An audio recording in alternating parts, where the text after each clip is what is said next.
They towed my rescue animals and slapped me with a $4,500 fine, all because I wouldn't join their precious HOA.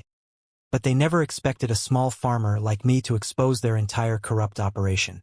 What would you do if a power-hungry neighbor tried to steal the land your family has owned for generations?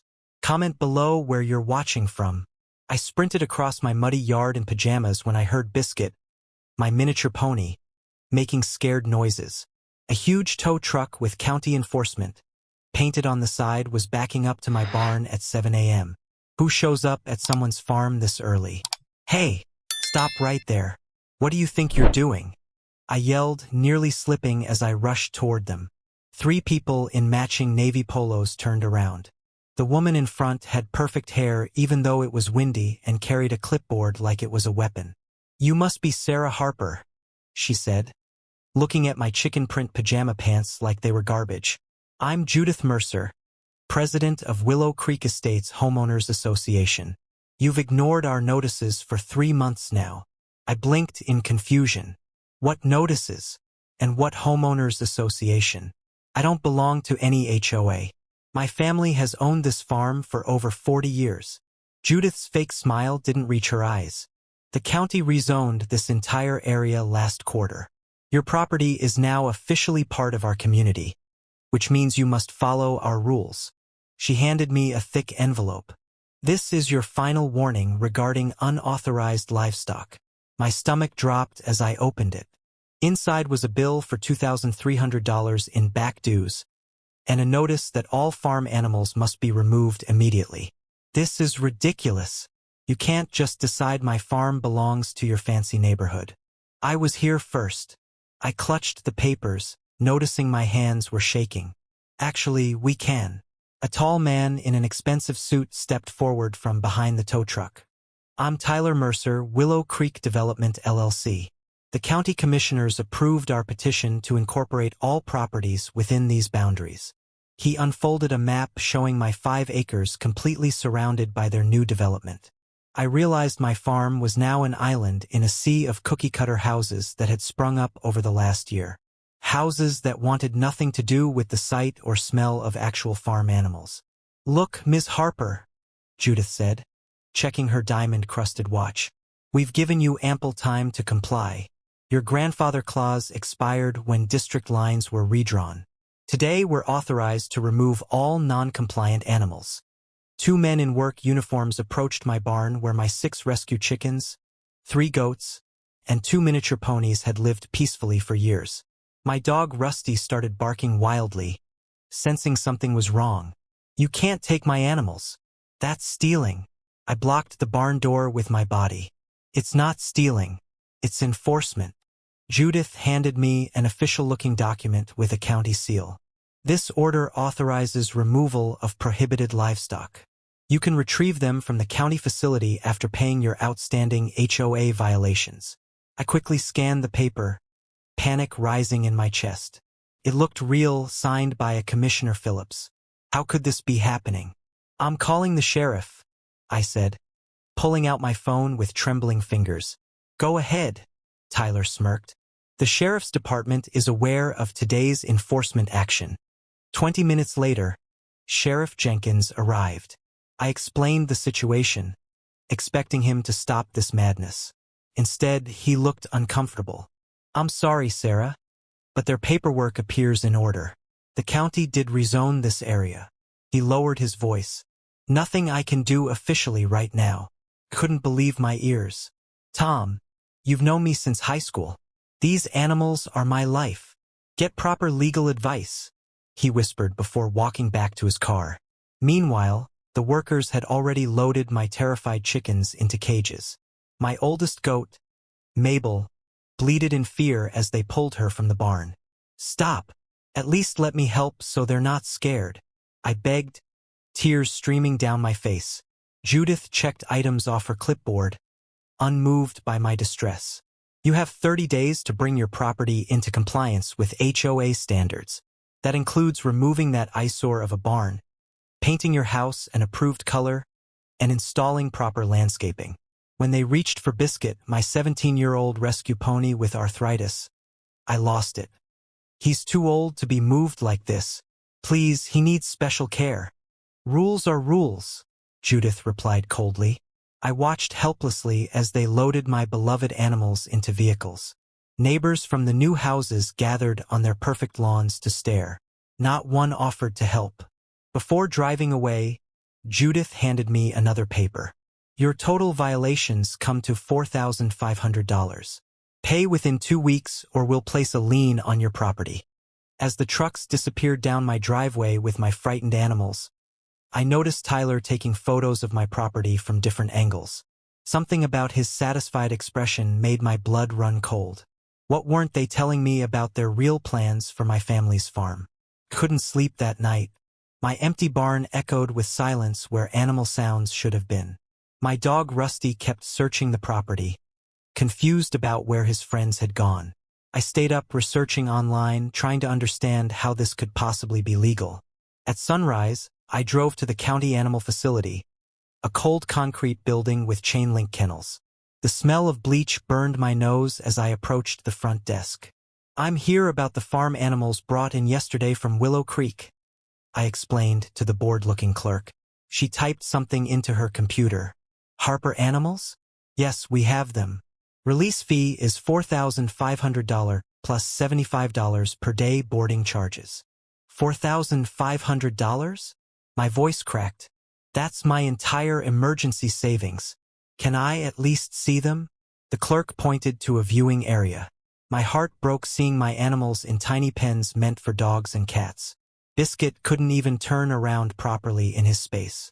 Mabel kept calling out with frightened bleats. They need proper housing. These are farm animals. I protested. Not my department, she shrugged. They'll be put up for adoption in 14 days if fees aren't paid. I left the building shaking with anger. They were counting on me not having enough money. This wasn't about rules, it was about forcing me out. Instead of going home, I drove straight to the county records office. The clerk looked surprised when I requested all rezoning documentation for Willow Creek from the past year. That's quite a lot of paperwork, she warned. I've got time, I replied, settling in at a table. 3 hours later, I found something strange. The rezoning petition had been submitted just 6 months ago, but all resident notifications were dated only 3 weeks back. Far too late for proper community input. Even more suspicious, Commissioner Phillips had fast-tracked the approval despite environmental concerns raised by county staff. I photographed everything with my phone, then headed to the library to use their computer. A quick search revealed that Commissioner Phillips had received large campaign donations from Willow Creek Development LLC, Tyler Mercer's company. Back home, I nearly crashed into a landscaping truck parked in my driveway. 3 workers were measuring my front yard. What are you doing on my property? I demanded.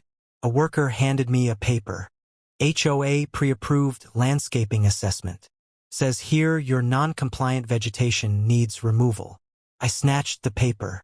Get off my land right now. I haven't authorized any work. They left reluctantly, but as they drove away, I noticed Judith watching from her car parked down the street. She was taking notes, probably documenting more violations. I needed help. I called my old high school friend Emma, who worked at the local newspaper. Emma, you won't believe what's happening. I explained everything while pacing my kitchen. Sarah, this sounds seriously fishy, she said. Fast-tracked rezoning, campaign donations, no proper notification. Mind if I poke around? This might be bigger than just your farm. That evening, a knock at my door revealed an elderly woman I'd never met. I'm Eleanor Jenkins. I live in the new development, she said nervously. I saw what they did to your animals. It's not right. I invited her in, surprised. I bought my house last year because the sales brochure promised pastoral views overlooking established farmland, Eleanor explained. Your farm was actually a selling point.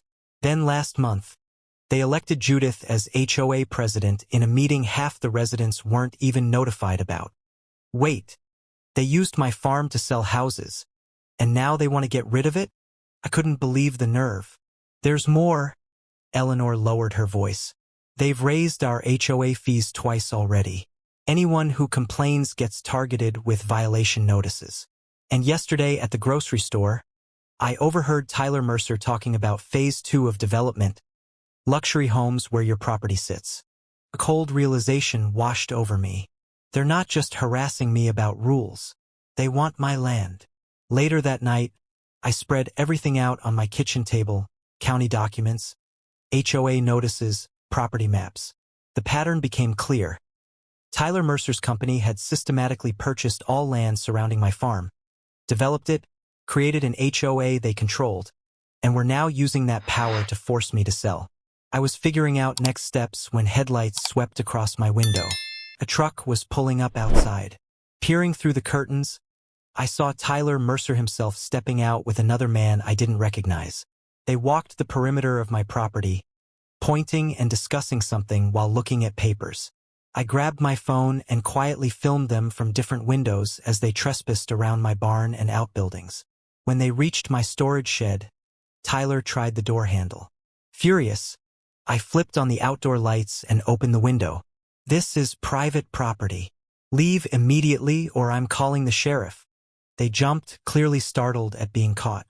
"Just conducting a routine inspection," Tyler called back smoothly. "HOA bylaws permit property evaluations." At 11 p.m.? Without notice? "I don't think so," I replied, holding up my phone. "I've recorded everything. Now get off my land before I press charges for trespassing." The men retreated to their truck, but Tyler paused before getting in. "You can't win this, Sarah. We've invested millions in Willow Creek Estates. The county commissioners are on our side. Your little farm is just a speed bump in our development plan." After they left, I reviewed the video I'd captured, feeling a chill when I noticed what they were carrying. Not just papers, but what looked like preliminary construction plans with my property outlined in red. I locked all my doors, suddenly feeling vulnerable on the land that had always been my sanctuary. How far would these people go to get what they wanted? And who else might be involved in their scheme? My hands shook as I watched the taillights of the animal control van disappear down my driveway. They took everything: my chickens, goats, even sweet old Biscuit who'd been with me for 12 years. I collapsed onto my porch steps, clutching Judith's bill for $4,500 in violations. "They can't just do this," I whispered to myself, wiping away tears. But doubt crept in. Maybe they could? Sleep didn't come that night. Instead, I pulled out every piece of mail the HOA had sent over the past months. Something felt wrong. The rezoning notice was dated only 3 weeks ago, yet Judith claimed it was already final and binding. At first light, I drove to the county records office. The clerk raised her eyebrows when I asked about my property. "That's odd," she said, pulling up my file. "Your land was fast-tracked for rezoning last month. Usually takes 6 months and requires multiple public hearings." My stomach nodded. "Who requested the rezoning?" She turned the screen. "Commissioner Phillips signed off on the emergency order." The name hit me like a punch. Commissioner Phillips, who my neighbor said played golf every Sunday with Tyler Mercer, Judith's husband. I asked for copies of everything. While the clerk printed documents, I noticed a glossy brochure for the estates at Willow Creek on the counter. I flipped through it, stopping cold at a map of the development. My property sat right in the middle, marked as Future Phase 2, Premium Lakeview Lots. But there was no lake on my property. "Ma'am," I asked the clerk, "does this development have permits for a man-made lake?" She typed briefly.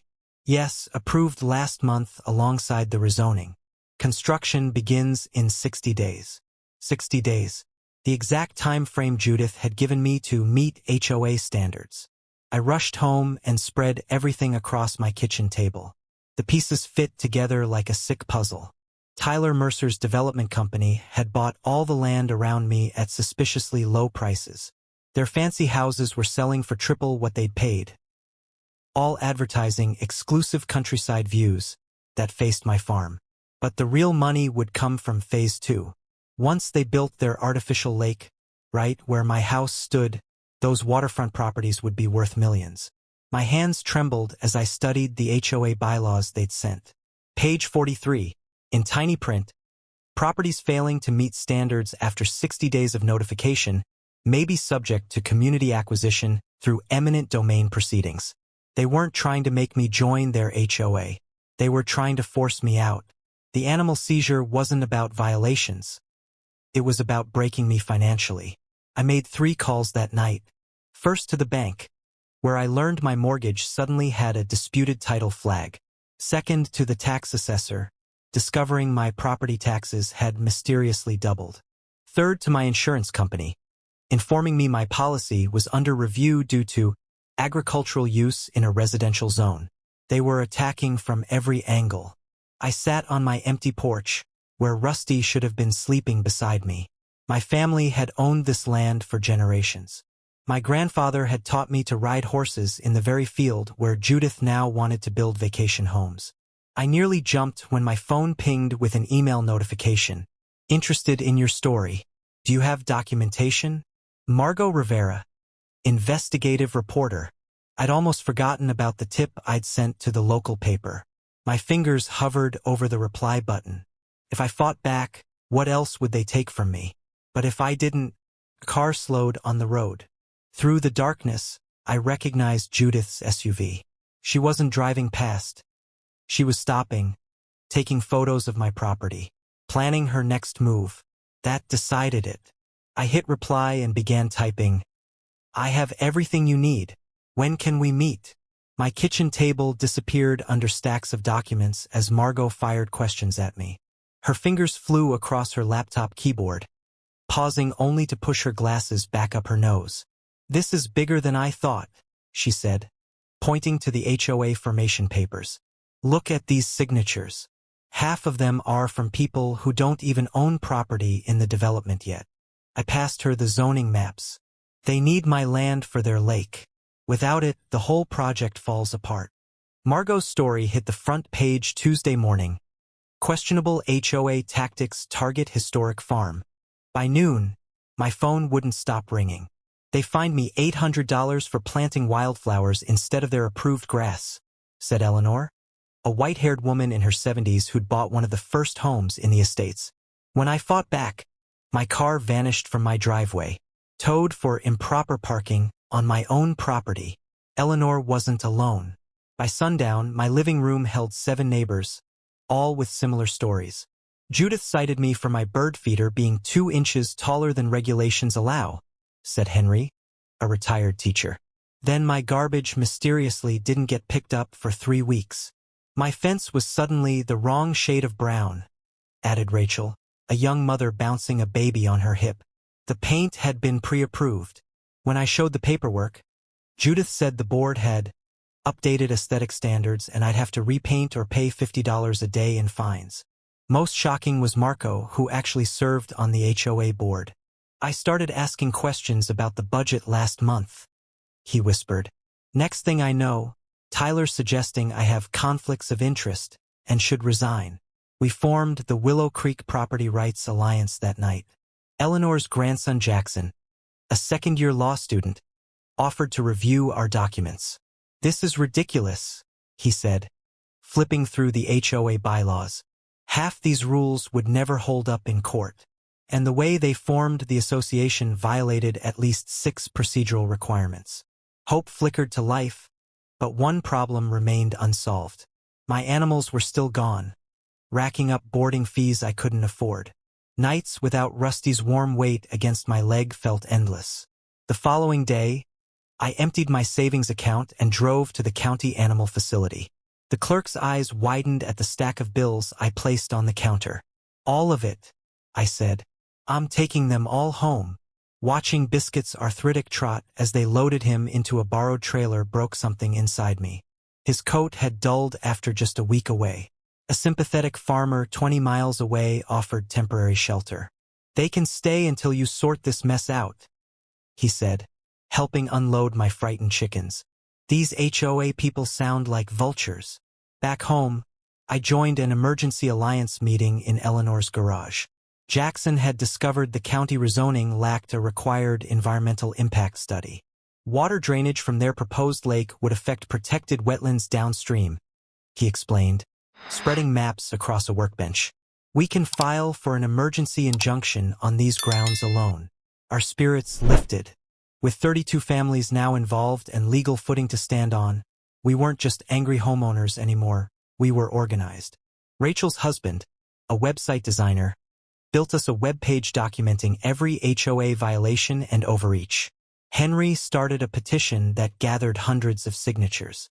Eleanor's gardening club friends conducted a citizen environmental survey, documenting the threatened wildlife on the proposed lake site. Margot prepared a follow-up story exposing Commissioner Phillips' golf club membership, paid for by Tyler Mercer's company. Victory felt possible for the first time. Then disaster struck. I arrived home to find my front door ajar. Inside, my papers were gone, every document, map, and letter missing. On the kitchen table lay a single notice. Foreclosure proceedings initiated unpaid property taxes. But I had receipts proving I'd paid those taxes. Receipts that were now missing. My phone rang. Eleanor's panicked voice came through. Someone leaked everything. Judith just sent an HOA-wide email addressing our baseless conspiracy theories point by point. She knows all our plans. Before I could respond, headlights swept across my windows. 3 black SUVs pulled into my driveway, doors opening in unison. The county sheriff stepped out first, followed by Judith, her perfect bob haircut unmoved by the evening breeze. Behind them stood Tyler Mercer, a satisfied smile spreading across his face as he clutched a folder stamped with the county seal. My hands shook as I stared at the foreclosure notice. They were trying to steal my home now. I ripped the paper down and slammed my door so hard the windows rattled. No more playing nice. I called Margot immediately. "They're coming after my house," I said, voice cracking. "I have proof I paid those taxes." "This is exactly what we needed," Margot replied, surprising me. "We've got them on paper committing fraud now. Meet me at the coffee shop in 20 minutes. Margot arrived with her laptop and a gleam in her eye. "Breaking news," she said, turning her screen toward me. The headline made my jaw drop. Willow Creek corruption. HOA president and county officials linked to land grab scheme. Her investigation had uncovered dozens of text messages between Commissioner Phillips, the county clerk, and the Mercers. They had been planning this takeover for over a year, targeting not just me but 5 other longtime property owners whose land they wanted. "Your tax receipts prove they falsified county records," Margot explained. "That's a felony." My phone buzzed with call after call as the story spread. Neighbors I'd never met offered support. 3 different lawyers contacted me wanting to help. But the most shocking call came from a number I didn't recognize. "Ms. Harper? This is Harold Jenkins. I live next door to the Mercers," said a nervous voice. "I've been recording their HOA meetings for months. They've been planning this whole thing in secret sessions after the regular meetings end." I gripped my phone tighter. "Do you have proof?" "Better than proof," he whispered. "I have Judith on tape saying they'd use whatever means necessary to force the old farm lady out, and Tyler laughing about how they'd make a fortune once we get that eyesore farm rezoned for luxury homes." I met Harold that afternoon in the back of the library. He was a thin, nervous man who kept looking over his shoulder. "My wife and I bought our retirement home here because we loved the country feel," he explained. "Then the Mercers took over the HOA and turned it into a dictatorship. They fined us 3 times for bird feeders." Harold's recordings were damning. In one, Judith clearly stated, "Commissioner Phillips guaranteed he can push through whatever paperwork we need. He owes Tyler for that lake house deal last year." By evening, our newly formed Willow Creek Property Rights Alliance had grown to 37 members, including 23 homeowners from inside the estates who were fed up with the Mercers' iron rule. Eleanor's grandson, Jason, had just finished his 2nd year of law school but already knew enough to be dangerous. "They violated at least 7 procedural requirements in forming the HOA," he explained to our group. "And the environmental impact assessment for the rezoning? It never happened, though they filed paperwork claiming it did." Jason helped us find 2 experienced attorneys who took our case pro bono. "This kind of corruption makes all lawyers look bad," one said. "We're filing for an emergency injunction first thing tomorrow." While the legal battle began, I emptied my savings and took out a loan to pay the ransom for my animals. The county shelter was charging daily boarding fees that kept growing. When I finally arrived with the money, the shelter manager looked embarrassed. "I'm sorry about this whole mess," he whispered. "Those animals were clearly well cared for. This isn't right." Bringing my animals to a friend's farm 30 miles away felt bittersweet. I couldn't take them home yet, but at least they were out of the shelter. Biscuit, my arthritic pony, nuzzled my neck when I hugged him goodbye. "Soon," I promised. "We'll go home soon." Our day in court arrived faster than expected. The judge, an older woman with sharp eyes, reviewed our evidence carefully. When Harold's recordings played, her expression darkened. "This court is deeply disturbed by the evidence presented," she stated, tapping her pen against her desk. "I am granting an emergency injunction freezing all HOA actions against any property owners pending a full investigation.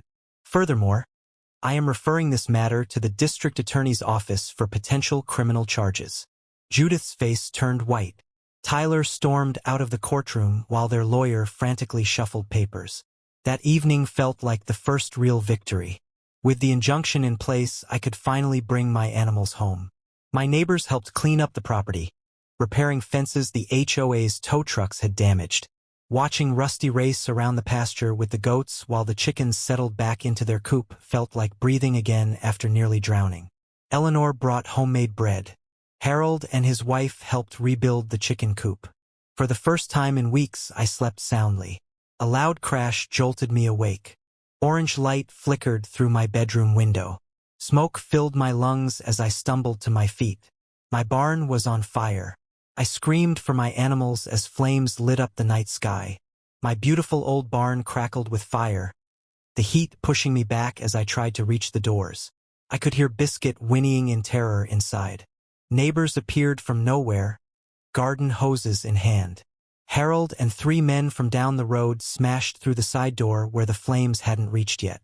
I rushed in behind them, grabbing chickens while they led the larger animals out. Sirens wailed in the distance as we got the last goat to safety. The fire department arrived with 3 trucks, working quickly to contain the blaze before it could spread to my house. My legs gave out, and I collapsed on the grass, counting my animals through tears. "Everyone's safe," Eleanor said, wrapping a blanket around my shoulders. "Not a single animal lost." Fire Chief Williams approached as dawn broke. "This was no accident," he said grimly. "We found evidence of accelerant along the back wall." "I think I know who did it," I whispered. "So do I," he replied, pointing to my roof. "Those cameras you installed after the towing incident still working?" My heart jumped. I'd completely forgotten about the security system my cousin helped me install. The footage was crystal clear despite the darkness. There was Tyler Mercer, hoodie pulled up, skulking away from my property at 3:42 a.m., a gas can in his hand. He even looked directly at one camera before disappearing into the woods that connected our properties. When the police arrived to review the footage, they brought something unexpected: a search warrant for the Mercers' home. Apparently, Margot's story had prompted someone inside the county offices to come forward with proof that Commissioner Phillips had been taking bribes. "We found the matching gas can in their garage," Officer Rivera told me that afternoon. "Still had traces of accelerant that matches what was used on your barn. We arrested both Mercers an hour ago." The news spread through Willow Creek like wildfire. Commissioner Phillips resigned that same day, citing mysterious health concerns. The county board called an emergency session and voted unanimously to reverse the suspicious rezoning. My phone wouldn't stop buzzing with supportive messages. Local businesses offered to donate materials to rebuild my barn. A contractor from 3 towns over volunteered his crew for the weekend. "My grandpa had a farm the developers pushed him off of," he explained. "Not happening to anyone else if I can help it." The criminal case against the Mercers moved quickly. With the evidence mounting, their lawyer pushed for a plea deal. They admitted to fraud, corruption, filing false documents, and arson. Tyler received 5 years in prison, while Judith got 3 years plus probation. But something even more amazing happened within the estates itself. With the corrupt board removed, the homeowners called for a community vote. The results stunned everyone. They voted 87% in favor of dissolving the HOA entirely. We bought homes here for the peaceful countryside, not to police each other's garden gnomes, explained the new neighborhood representative, a retired teacher named Martin. Most of us hated those silly rules anyway. The rebuilding of my barn became a community project. People I'd never met showed up with tools and food. Children helped paint the new walls bright red. Even the mayor came by, apologizing for the county's failure to protect longtime residents from predatory development. For months after the fire, the barn stood complete, bigger and better than before. We held a community picnic to celebrate, and over 100 people attended. Kids laughed as they fed carrots to my miniature ponies. Families gathered eggs from my chicken coop. Eleanor taught a group how to milk goats. The biggest surprise came when Martin approached me with an official-looking document. The homeowners of the former estates took up a collection, he explained. We bought the Mercer's property at the county auction after it was seized. I stared at him, confused. We're donating it to be placed in a permanent land trust, he continued, as a community garden and animal therapy space. We're hoping your ponies might be regular visitors. Tears filled my eyes as I nodded. 1 year later, my farm has transformed in ways I never imagined. The heritage apple trees I planted along my property line, now with permanent agricultural protection status, are beginning to blossom. Eleanor teaches gardening classes twice weekly in my eastern field. The former HOA clubhouse has become a weekend farmers market where I sell eggs and goat milk soap. The Mercer's massive corner lot now hosts therapy sessions where children with disabilities ride my gentle ponies. Seniors from the retirement home tend raised garden beds filled with vegetables. The sign at the entrance simply reads, Willow Creek Community Farm, all welcome. Sometimes at sunset, I sit on my porch with Rusty beside me, watching families stroll along the new walking paths that connect all our properties. Children stop to pet the goats or collect eggs under my supervision. You know what the funny thing is? Harold said to me recently. They wanted to kick you out to build more houses to sell their perfect community vision. Instead, they created something much better by bringing us all together to fight them. I smiled as I watched Biscuit give pony rides to 3 delighted children. The only community standard we need is posted right there, I said, pointing to the hand-painted sign by my freshly painted farm entrance. Be kind or leave.